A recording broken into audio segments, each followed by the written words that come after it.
আসসালামু আলাইকুম। আলহামদুলিল্লাহ, আজকে আমরা তাদের সাথে অনেক কথা বললাম। হুজুরের ছোটোবেলার স্মৃতি, যে স্মৃতিগুলো তেনার আব্বা আম্মা তারা ভুলতে পারে নাই। সব থেকে মজার কথা, হুজুর ছোটোকালে অনেক ক্রিকেট খেলতো। সেই ক্রিকেট খেলার যে পুরস্কার প্রাইজ, সেই প্রাইজটা তার আম্মা অর্থাৎ আমাদের দাদি এখনও বাড়িতে সংরক্ষণ করে রেখে দিছে।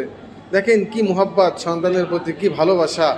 এবং দাদা বলতেছে ছোটোবেলায় অনেক বড় একটা রোগ ছিল, যে রোগের কারণে আমার ডাক্তার দেখাইতে দেখাইতে আমার লাখ লাখ টাকা ওই সময় খরচ হয়েছে। এবং দাদা বলতেছে ওর আশা করি কোনো রোগ হবে না। কেন হবে না? তার শরীরে প্রচুর পরিমাণ ঔষধ গেছে।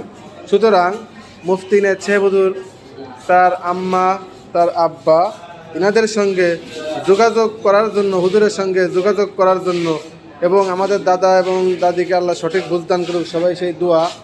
এবং হুজুরের সঙ্গে যোগাযোগ করার জন্য আমরা সবাই মোবাইল নাম্বারটা হুজুরের মুখ থেকে আমরা সবাই জোরে শুনে নেব ইনশাল্লাহ। Mobile number 01916610223। হ্যাঁ, নাম্বারটা আপনারা শুনলেন, তারপর নাম্বারটা আমরা স্ক্রিনে ইনশাল্লাহ দিয়ে দেবো। আপনারা সবাই দোয়া করবেন, বিশেষ করে যেন দাদা এবং দাদিকে আল্লাহ সঠিক বুঝ দান করেন। এবং হুজুরের খুব আশা, সে আব্বা আম্মার কাছে থাকতে চায়, আব্বা আম্মার কাছে ঘুমাইতে চায়।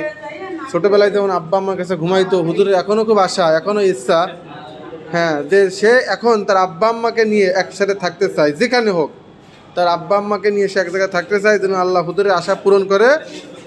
হ্যাঁ হ্যাঁ, এবং হুজুরের আশা, তার আব্বা আম্মার বয়স হয়েছে, এই বয়সে এসে শেষ বয়সে হুজুর তার আশা তার আব্বা আম্মার খেদমত করে তিনি জান্নাত কামাই করতে চাই। এজন্য আমরা সবাই দোয়া করব যেন আল্লাহ দাদা এবং দাদিকে সঠিক বুঝ দান করেন। আমিন। আসসালামু আলাইকুম।